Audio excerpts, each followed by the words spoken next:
vendredi, nous sommes le 19 juin 2020. Bonsoir à tous et merci pour votre fidélité à notre programme de ce soir, 21h sur votre antenne. Nous passons la loupe.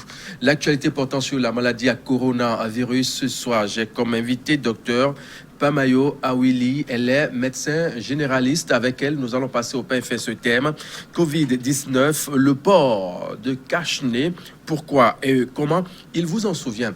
Depuis l'avènement de cette maladie à coronavirus, spécialement au Togo, l'État, ou bien le chef de l'État, dans son adresse à la nation, nous étions le 1er avril à essayer d'énumérer certaines mesures devant contribuer à la riposte de cette mesure. Mais quelques temps après, 1 mois, 2 mois, les mesures ont tellement fait parler, beaucoup de situations ont évolué, la maladie semble être maîtrisée dans tout son ensemble, mais le port de masque ou cache-nez demeure maintenant obligatoire. Comment faut-il porter ce masque et comment les choses doivent évoluer dans les jours qui viennent? Déjà, on va essayer de creuser le sujet beaucoup plus avec notre invité sur ce plateau. Bonsoir docteur et merci d'être là. Bonsoir, Monsieur Gaillet. Merci pour l'invitation. C'est à vous le merci surtout pour la disponibilité. Et comme on le sait, on va essayer d'aller dans le vif du sujet. Pourquoi le port de masque est-il important dans la lutte contre cette pandémie à coronavirus? Merci pour la question. Elle est pertinente. Parce que depuis l'avènement de cette pathologie, il nous a été recommandé le port de cache-nez pour limiter ainsi soit peu cette transmission. Pour pouvoir comprendre l'importance de ce cache-nez dans la lutte contre la pandémie, il faudra qu'on voit un peu le mode de transmission.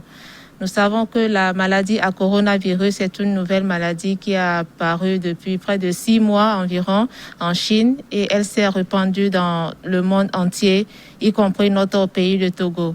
Donc c'est une maladie qui est due à un virus que nous appelons coronavirus, de la famille de coronavirus. Mais cette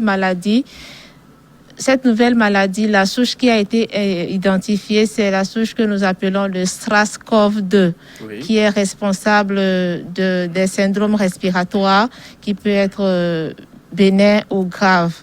Donc, ce coronavirus humain est transmis à travers les gouttelettes qui sont émises lors des toux, lors de l'éternuement, et ces gouttelettes, ou lors d'un contact étroit avec une personne qui est infectée. Donc, ces gouttelettes, pour pouvoir se protéger contre ces gouttelettes, c'est pour ça qu'il est recommandé de porter un masque quand nous nous retrouvons en public. Donc, le masque permet également de limiter l'émission de ces gouttelettes si nous sommes une personne infectée. Et ça permet aussi à la personne saine de se protéger contre ces gouttelettes-là de peur d'être infectée à son tour. Donc voilà ce que nous pouvons dire concernant l'importance du cache-nez dans la lutte contre cette pandémie. Parfait pour ces explications. Alors, quel type de masque faut-il porter? Comment et à quelle occasion? D'accord. Nous avons différents types de masques sur le marché. Donc, nous avons les masques artisanaux, les masques chirurgicaux, les masques type N95 et les masques type FFP2 et les masques type FFP3. Donc, ce qui est recommandé, d'abord, on va scinder 2 catégories de personnes, le personnel de santé et puis la population togolaise en général. Donc, ce qui est recommandé pour un personnel de santé, le personnel de santé à son poste est obligé de mettre soit un masque chirurgical, soit un masque N95 ou un masque FFP2 ou FFP3 en fonction des risques encourus ou des différents actes qu'il a à exécuter au niveau de son poste de travail. Il doit aborder ce type de masque. Maintenant, pour la population en général, elle peut mettre, en plus des masques cités, elle peut également mettre les masques artisanaux que nous avons sur le marché. Oui. Voilà. Donc, les masques artisanaux ou bien faits main que nous retrouvons au jour le jour sur le marché, qui sont bien sûr vendus dans les coins et recoins de nos villes, que ce soit au Togo, dans la sous-région, même dans les pays européens, on voit presque ce genre de masques. Oui. Comment faut-il les porter et quel genre de soins faut-il les attribuer ou pour que l'on ne soit pas vraiment exposé à cette contamination, à cette maladie, à coronavirus? D'accord. Les masques artisanaux, d'abord, le masque artisanal, avant de le porter, ça doit être homologué. Parce qu'il y a différents masques artisanales que nous retrouverons sur le marché. Oui, qui sont pleins. Ils sont pleins, parce que la couturière du quartier également en fait. Parce qu'au tout début, nous étions en stock limité pour les masques. Et vu la flambée également des prix des masques que nous avons disponibles à usage unique, c'est là d'autres couturières et d'autres sociétés ont jugé bon de se lancer dans la fabrication des masques en tissu pour pouvoir pallier à ce déficit de masques chirurgicaux et FFP2 que nous avions. Donc le masque artisanal qu'il est recommandé, ce sont les masques homologués. Donc, il ne suffit pas de prendre un morceau de tissu et puis le confectionner et puis l'arborer. Parce que là, nous ne savons pas quelle est la capacité de filtration, à quel degré ce masque peut retenir un virus. Est-ce que ce pagne, est-ce qu'il est poreux?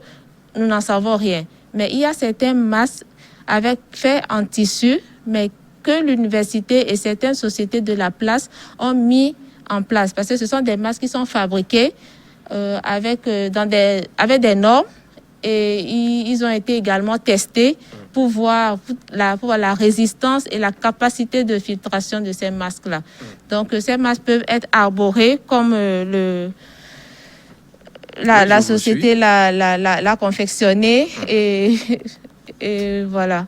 Maintenant, concernant le masque chirurgical, comme il se porte, c'est juste de voir la façon dont le masque est conçu. Nous avons une face où il y a une tige qui est là et l'autre face où il y a, et l'autre face où il n'y a pas de tige. Donc, en portant ce masque, la face où il y a la tige est la face qui est mise contre le nez parce que c'est flexible et ça permet maintenant en le pliant, ça prend la forme du nez et ça empêche que même en parlant, le masque ne puisse pas bouger et que nous soyons quand même à mesure d'amener tout le temps la main pour le remettre en place. Alors, ces masques-là, on voit différents types de ces masques chirurgicaux aujourd'hui sur le marché. D'aucuns disent que ce ne sont pas vraiment des masques qui ont vraiment une fiabilité. Il y a des faux masques qui ont été faits, dissimulés dans les vrais, qui sont en vente dans les feux tricolores. Souvent, on voit des jeunes qui traînent avec ces masques-là. Donc, on dit que la date de péremption est déjà atteinte. On se dit, bon, quand est-ce qu'il faut les payer d'abord? Où? Et comment s'assurer que ces masques-là sont vraiment des masques qui n'ont pas de soucis? Je pense qu'il faut d'abord voir le chemin suivi par ces masques avant d'être mis sur le marché.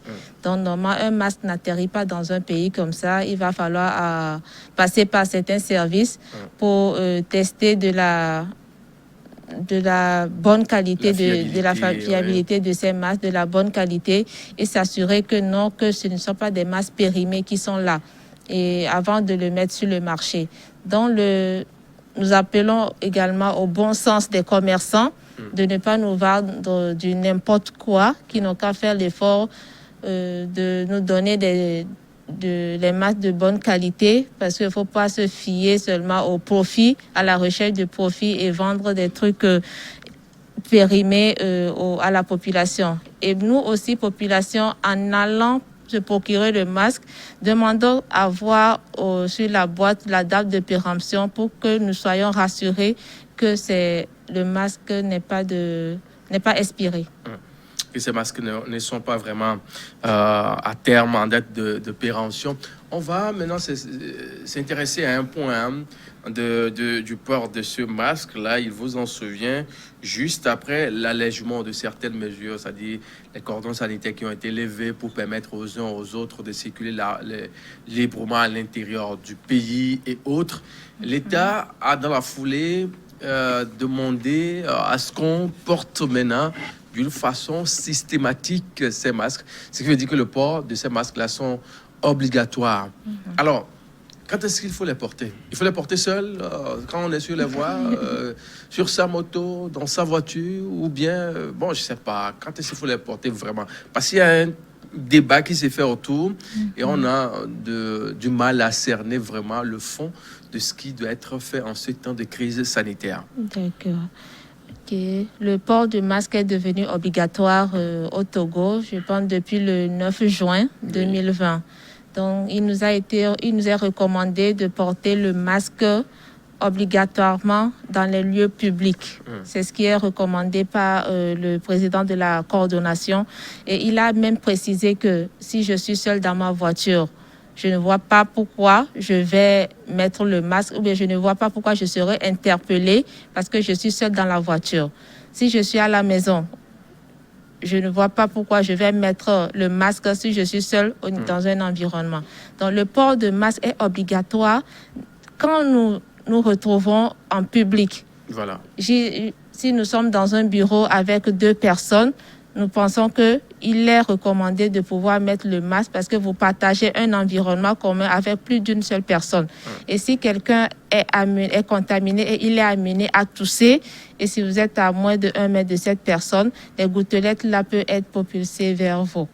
Donc, en milieu public, il est recommandé de porter le masque. Je suis seule en voiture, je peux l'enlever pour pouvoir souffler un peu. Et dès que je sors et je sais que je vais dans un milieu où il y a un petit attroupement ou bien il y a plus de 2 personnes, je suis obligée d'arborer ce masque. Alors, l'un de vouloir incriminer les forces de l'ordre et de la sécurité, enfin, qui ont été mises à la disposition de la population en ce temps de crise. Je veux parler bien sûr de la FOSAP.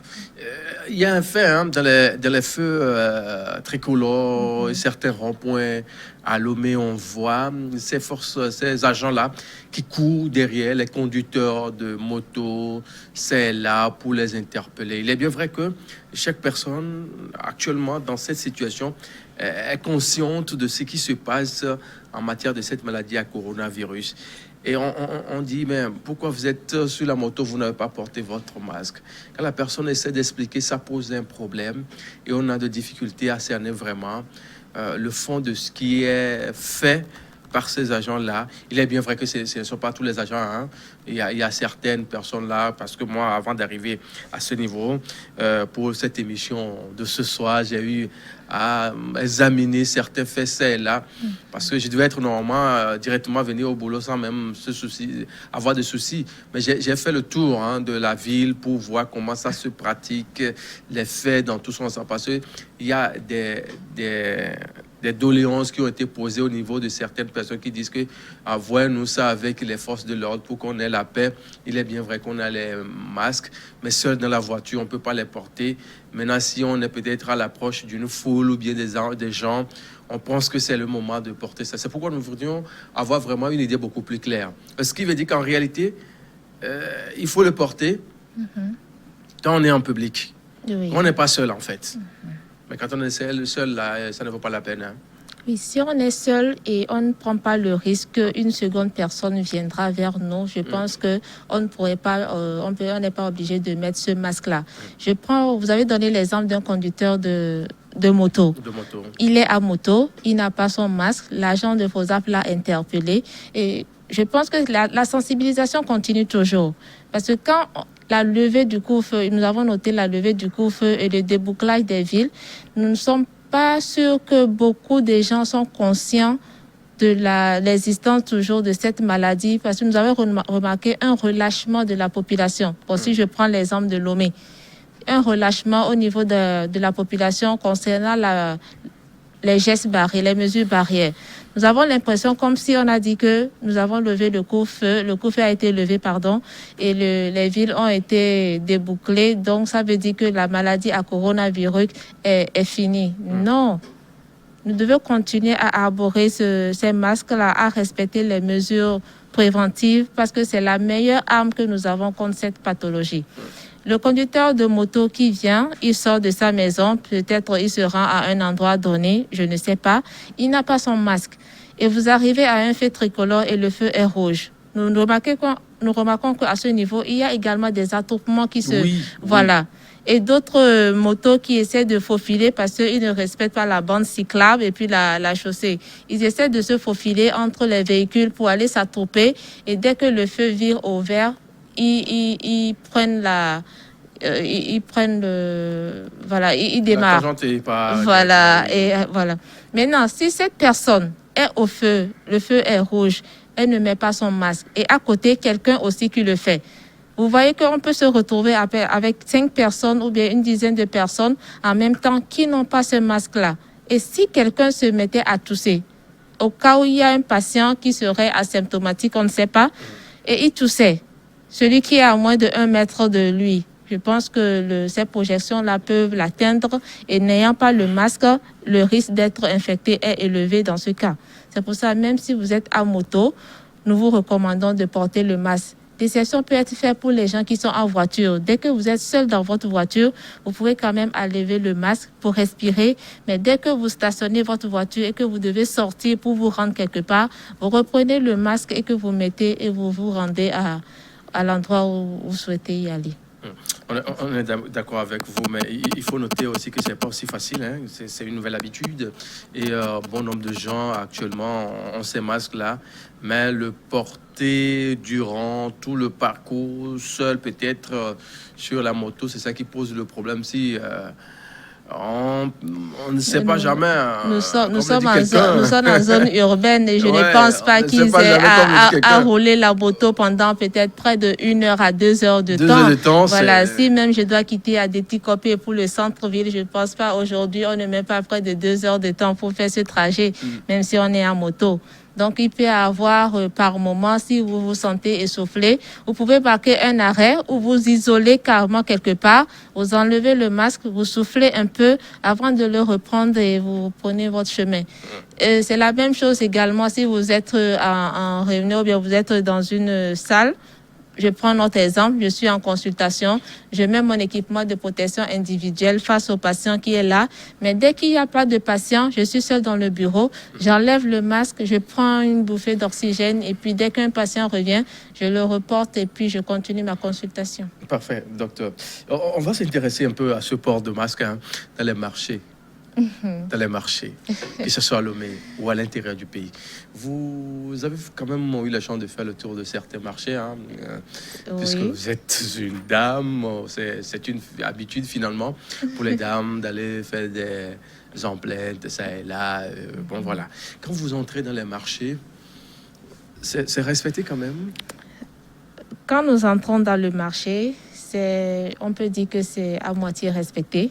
Parce qu'elles abordent le cache-nez est effectivement là, mais c'est la mauvaise utilisation que nous remarquons au niveau des marchés. Parfait. Voilà, donc c'est le problème de mauvaise utilisation. Elles ont les cache-nez, que ce soit artisanal ou bien chirurgical, mais elles le mettent au cou. Donc le cache-nez n'est pas disposé à ce qu'on le mette au niveau des coups. Le cache-nez, on le met pour couvrir et le nez et la bouche, et ça prend également le menton.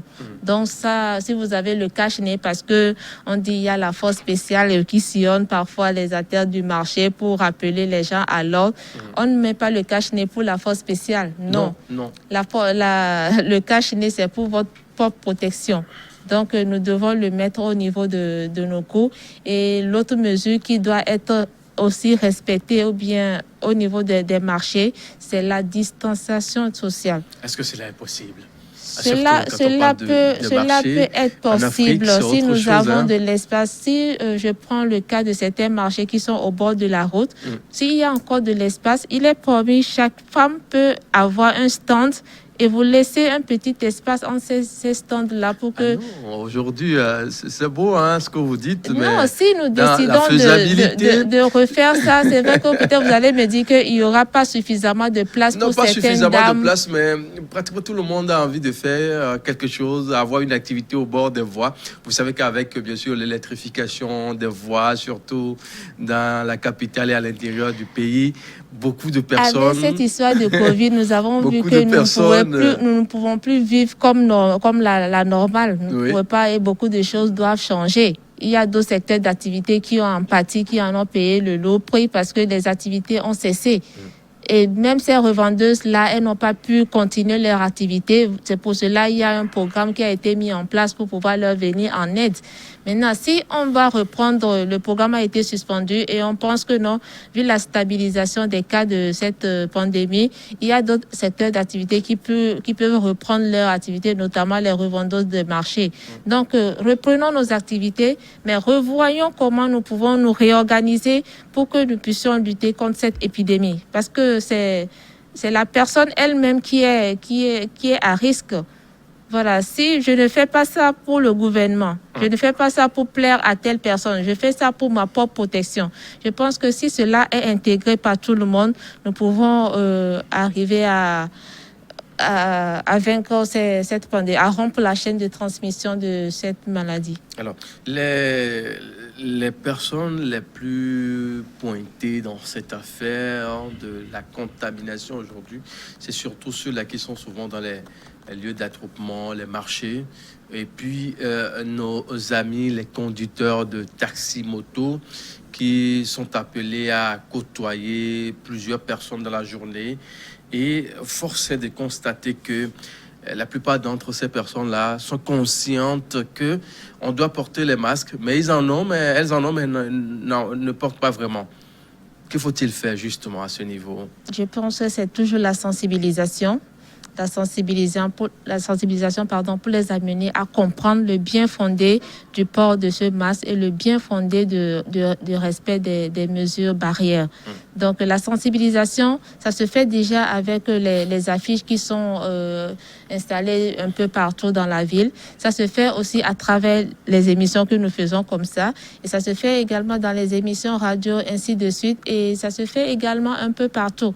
C'est vrai que nous ne pouvons plus rassembler du monde aujourd'hui pour que nous puissions les parler du Covid-19. Mais vous et moi, si vous avez déjà l'information, si vous voyez un conducteur de taxi-moto qui n'a pas son masque et qui cause avec un client également qu'il n'en a pas, vous pouvez quand même les approcher et les amener à comprendre que voilà, il serait mieux que vous portez le masque parce que c'est les risques que vous encourez en ne portant pas ce masque-là. Donc, c'est les amener gentiment et poliment à comprendre et à adhérer à cette pratique.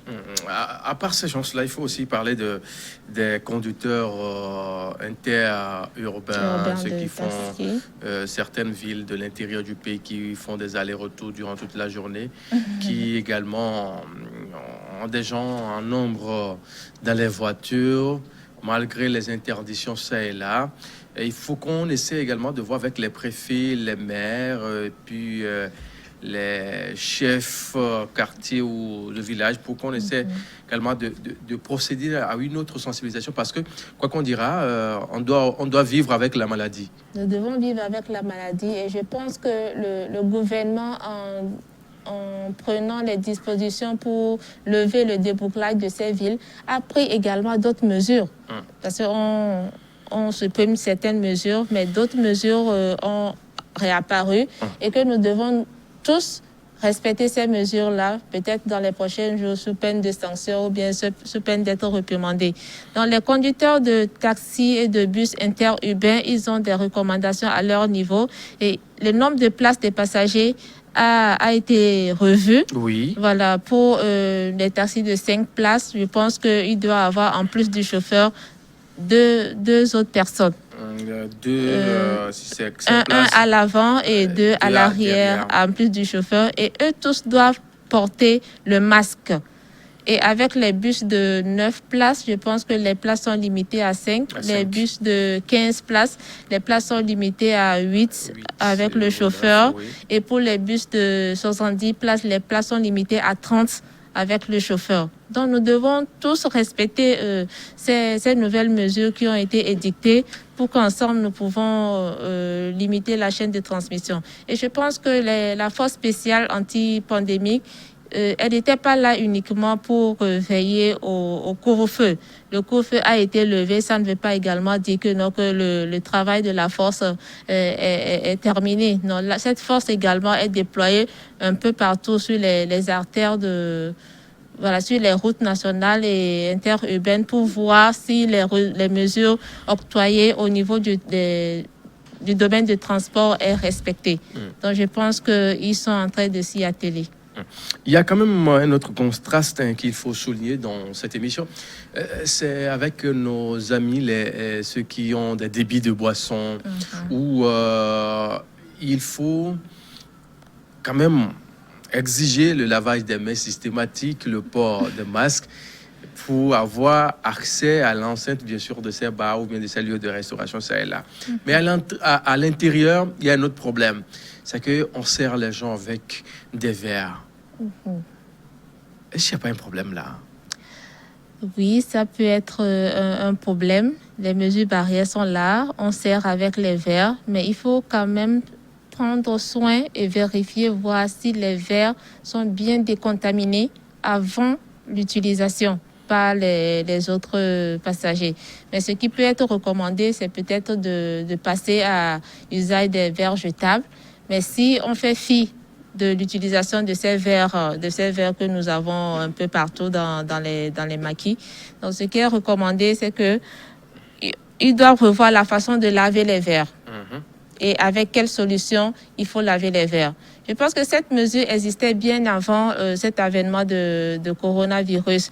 Donc, nous avons des services au niveau de nos formations sanitaires qui sillonnent un peu les quartiers pour sensibiliser les tenants de ces bars sur les mesures d'hygiène, comment laver les verres et comment le personnel ou bien le serveur, quelles sont les analyses que cette personne doit faire avant maintenant d'être un serveur. De servir, De servir, voilà, une personne. Donc, on ne se lève pas aujourd'hui et puis commencer à servir. Non, il faut des examens qui sont faits. Est-ce que le contrôle est encore de mise en ces temps de crise sanitaire ou on le fait une fois en passant?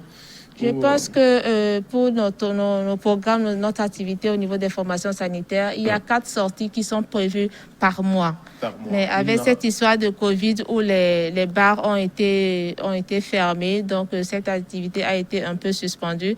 Mais ceux qui avaient bénéficié de nos visites et avaient bénéficié des recommandations, ils sont quand même passés pour régulariser leur situation et avoir leur cadre professionnel de santé pour pouvoir exercer en toute quiétude. Donc je pense que normalement chaque tenancier des bars devait s'organiser et décider ensemble de comment réorganiser l'ouverture de leur bar et comment retracer le circuit d'un client quand il vient au sein de son bar ou bien au sein de son restaurant et qu'est-ce qu'il faut utiliser à la place en supplémentation des verres pour ne pas pour limiter ainsi soit peu la transmission de cette pathologie. Donc je pense que c'est un travail qui devait être fait à leur niveau avant de décider de l'ouverture de leur bar et de restaurants. Alors quand on parle bien sûr de ces débits de boissons modernes, il faut qu'on parle aussi de ces débits aussi traditionnels autour de la calebasse. À de certains...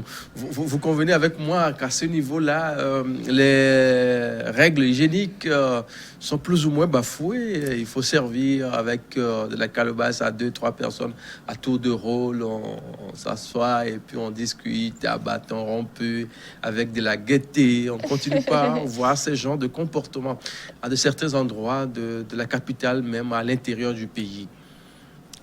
Une autre activité a été menée également dans ce sens avec l'appui d'un de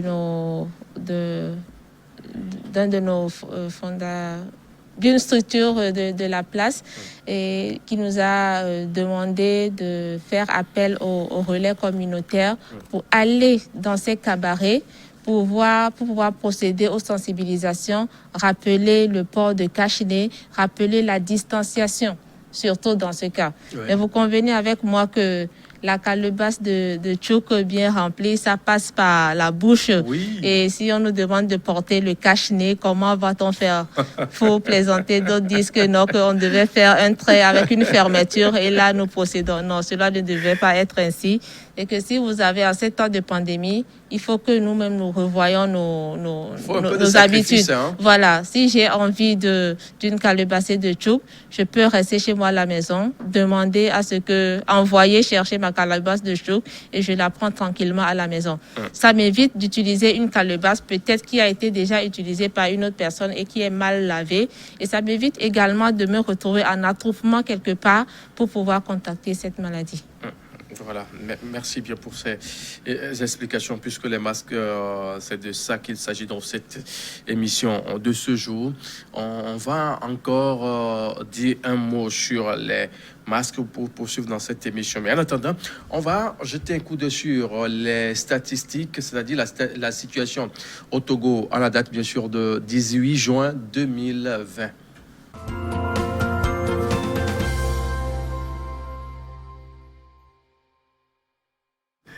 Retour sur le plateau de votre émission de ce soir qui reçoit pour vous Dr Famayo Awili, médecin généraliste. Et avec elle, nous débattons bien sûr du thème, le port de cache-nez au masque. Pourquoi et comment? On va jeter un coup d'œil sur les chiffres de la date de ce 18. Il faut dire qu'au Togo, à la date de 18 juin 2020, à 20h20, on a 181 cas actifs avec 353 cas guéris et 13 décès et 547 cas confirmés.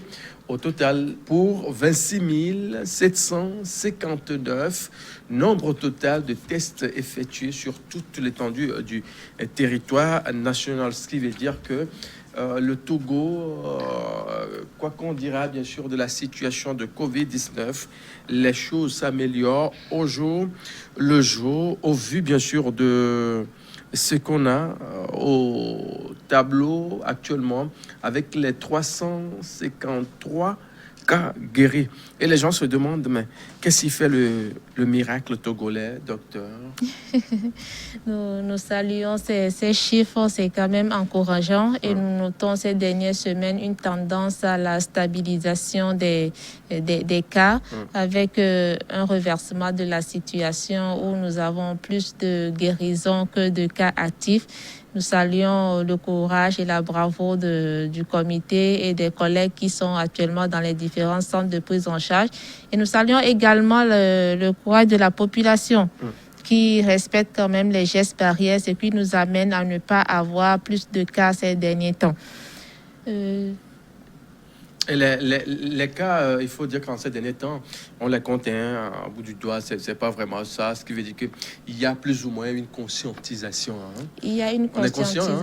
On est conscient qu'aujourd'hui... Au moins félicité. Oui, c'est pour ça que j'ai dit je salue également la population qui est consciente et qui respecte les mesures barrières. Mais nous avons encore certains qui sont réticents, qui se disent que non... Il y a toujours des brebis galeuses. Voilà, que la pathologie... voilà, mais nous allons amener à ce qu'eux aussi ils rentrent dans la danse.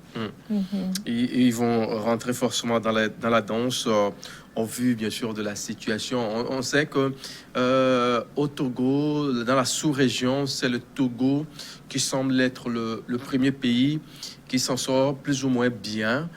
Au vu de certaines chiffres et de certaines statistiques qu'on a en ces dernières 24 heures, on se dit ça va visiblement. Mais il y a de cela une semaine, ça a commencé, la réouverture bien sûr des classes pour les élèves en classe d'examen. Je veux parler bien sûr de la classe de CM2, la classe de 3e, première et puis la terminale pour avoir le bac 2. Et se pose un énorme problème bien sûr du port de masque.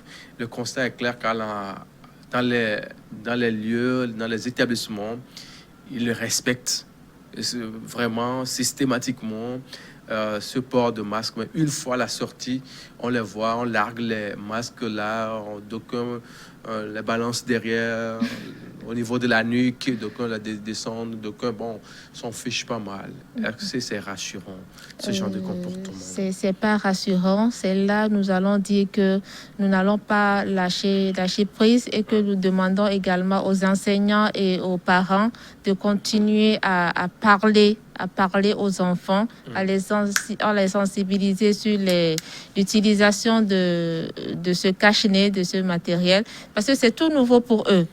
ils n'ont pas l'habitude d'utiliser ce cache-nez. D'abord, c'est tout nouveau pour toute la population.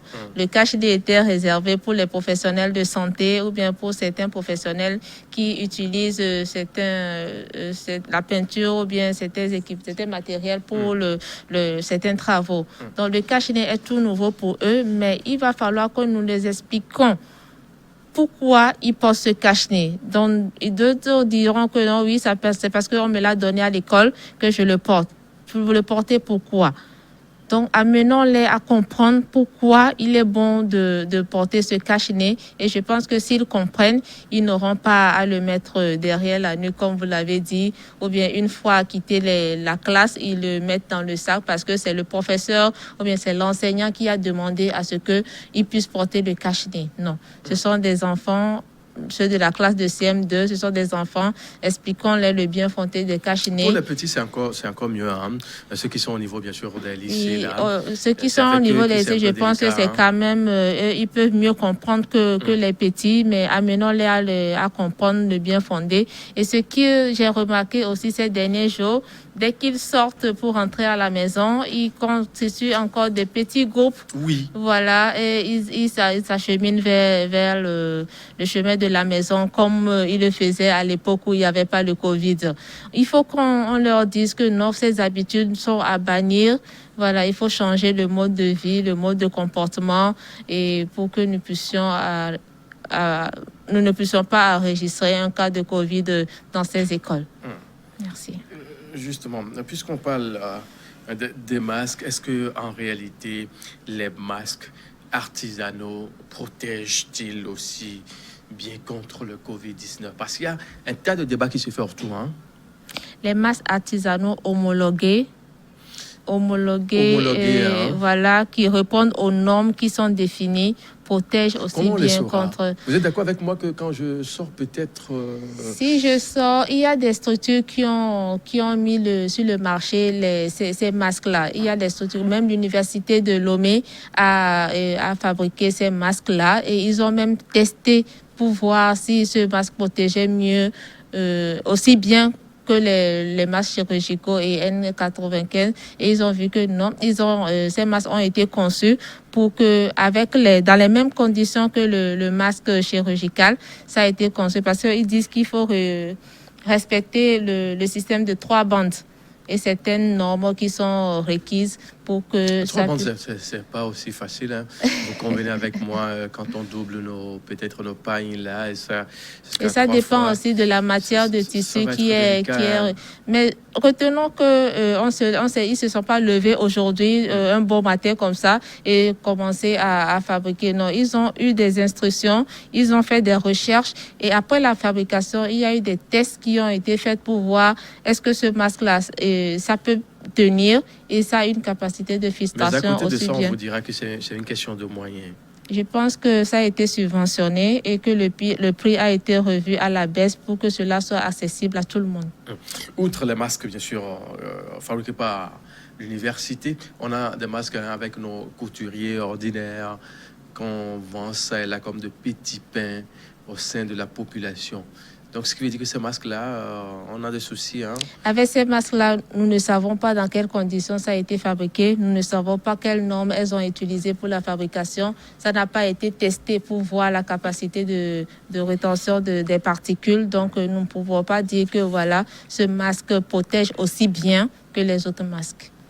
Alors, on va dire un mot également sur l'oxygénation. Hein, le port de masque ne peut pas peut-être entraîner une mauvaise oxygénation de l'air quand on sait qu'on le met à longueur de temps. Peut-être que c'est pour une émission comme ça. Vous l'avez pour une cinquantaine, 60 minutes au plus, mais toute la journée. Est-ce que c'est évident? On ne va pas avoir une mauvaise oxygénation. Oui, nous pouvons... j'ai fait une expérience au tout début. J'ai mis le masque et j'ai quand même cherché à voir si ça avait une répercussion sur la saturation périphérique en oxygène. Donc, j'ai pris la saturation pour voir est-ce que ça pourrait être en deçà de la norme recommandée, mais j'ai vu que je saturais aussi bien avec un masque chirurgical porté comme ça qu'à l'air ambiant. Donc, l'oxygénation n'a pas été touchée. Mais le masque en portant, c'est vrai que c'est comme si c'était une barrière qui a été mise entre les voies aériennes supérieures et puis l'air ambiant. Nous avons l'impression comme si nous ne respirons pas mieux avec le masque. C'est vrai que ça peut porter une atteinte à l'oxygénation, mais ce n'est pas pour autant que nous puissions développer une détresse respiratoire avec ce masque. Donc d'autres disent que non, avec le masque, ils n'arrivent pas à bien respirer. Et je pense que c'est un problème d'adaptation. Un problème d'habitude aussi. Hein? Et d'habitude. D'habitude. Alors, est-ce que les masques sont réutilisables? Certains masques sont réutilisables, mais d'autres non. Lesquels? Donc, les masques, comme on le dit, certains masques artisanaux que nous avons qui sont mis sur le marché par certaines sociétés sont réutilisables. Donc, il suffit de les laver quand ils sont sales, de les décontaminer et on peut l'utiliser pendant un long moment. Mais le masque chirurgical n'est pas réutilisable. Le masque chirurgical, ce que vous avez porté, ce que j'ai porté, le masque N95 et FFP2 qu'on met souvent pour effectuer des prélèvements sur des patients, des cas suspects, ce sont des masques à usage unique. Donc, ces masques-là, N95 aussi, FFP2 aussi. Les F95 et les FFP2, ce ne sont pas des masques. Mais donc, ils disent qu'il faut les nettoyer le soir, là, les sécher. Non, ce sont des masques. Ils le font parce que nous voyons que les masques N95 et FFP2 coûtent extrêmement cher. Et ils se disent que, mais pourquoi utiliser ça une fois et jeter alors que je l'ai payé très cher? Donc, ce ne sont pas des masques réutilisables, ce sont des masques à usage unique et jetables.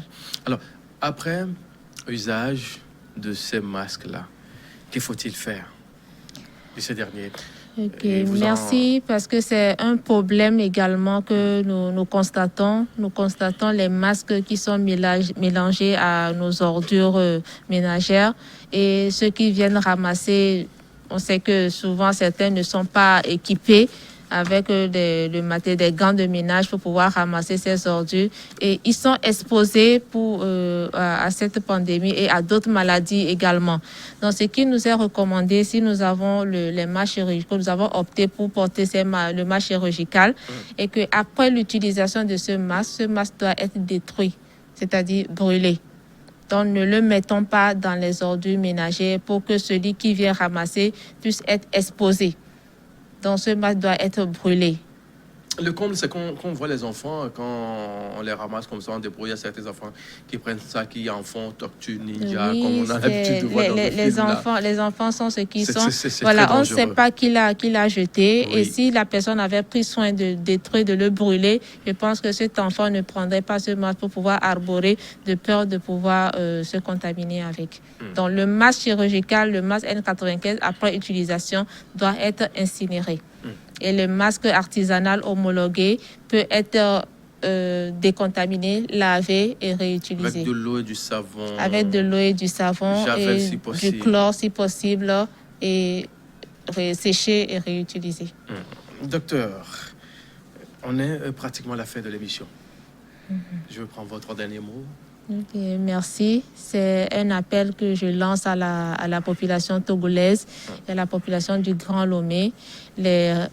Certaines mesures ont été levées. Cela ne signifie pas que c'est la fin de la pandémie. Et la levée de ces restrictions ne peut nous être bénéfique que si nous continuons à respecter les mesures barrières essentielles et personnelles, notamment le port du masque, le lavage des mains et la distanciation sociale. Donc, continuons à respecter ces gestes barrières et en cas d'apparition de symptômes, contactons le numéro de 111 pour que nous puissions avoir les instructions et nous orienter vers un centre de prise en charge. Merci beaucoup au docteur Pamayo Awili. Je rappelle que vous êtes bien sûr médecin généraliste. Mesdames et messieurs, c'est ainsi que nous marquons la fin de cette émission de ce vendredi 19 juin 2020. Merci à toute l'équipe qui m'a aidé durant toute cette semaine à vous présenter cette émission, à la coordination générale, Sylvain Adjigli et toute son équipe. Merci et très bon suite de nos programmes à vous tous.